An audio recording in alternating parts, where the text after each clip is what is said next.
Hello guys, কিতা খবর অন্তরা সবাই? আমি বলা আই কেরালা তোলা মেঘের কিতা হইতাম না তোর লাগি ব্লগ বানালে হলাম ব্লগত দেখায় কেরালাত বেজুতির মেঘ। আর এখন চলো লগে থাকতেও দেখা নিতে আসি, আমি যাই আর আমি দেখাই নি তোমার সারা বিলকুল দেখতে পাররা গাইজ ওলা মেঘদের কিতা হইতাম মেঘে ডাইরেক্ট আমারে বুঝাইলার। আর কেরালাত বর্তমানে ওলা সুন্দর মেঘ ওলা মেঘদের কিতা কইয়া মাতিছে মানে আই খাস আই 7টার সময় থেকে মেঘদের দেখতে পাররা। আর বেজুতির মেঘদের ওলা মেঘদের কিতা করলাম রোড রাইড করি মানে নাজারা আর না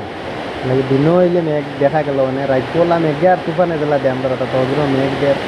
তুফা বাতাসও দের হইলে এটা তো তুফান কই না কইন বাতাস দের ওলা বাতাস দের কইয়া মাতিছি মানে আমরা এটা কইলা তাহলে কইলা মানে তো তুফান আইতে পারে সারা গরম। গাইজ দেখলাম ভিডিও বানানি গেছিলাম দেখাইবার লাগে আমার লাইফের বাই এনকারে বললাম দেখাই কিলা কেরলাত মেঘ দের এই মৌসুমে কেরলাত মেঘ ধরাইলে বিজি গেছি আমি থোড়া মুখ খুঁজি লাই তাতে তোমার নাহলে দেখাই আর বিজি গেছি আমার মেঘে বিত্তর সাইডের নাজারা আমি শুধু ফাইলে আমার রুমের ভিতরে থেকে আমি বইয়া উইয়া ভিডিও করি আর বইয়া ভিডিও করি আর ও সাইডের ও বিল্ডিং ওখান জুম করি আনলে মোবাইল অত বুঝাই রে না তো আইফোন 16 প্রো ম্যাক্স না আর হইতে পারি না এগুলো দেখতে পারতাই না থোড়া থোড়া দেখায় জুম করতে জুম ফাটা ফাটা আর বুঝছো নি গাইস। আর লাইক কমেন্ট শেয়ার সারা ফলো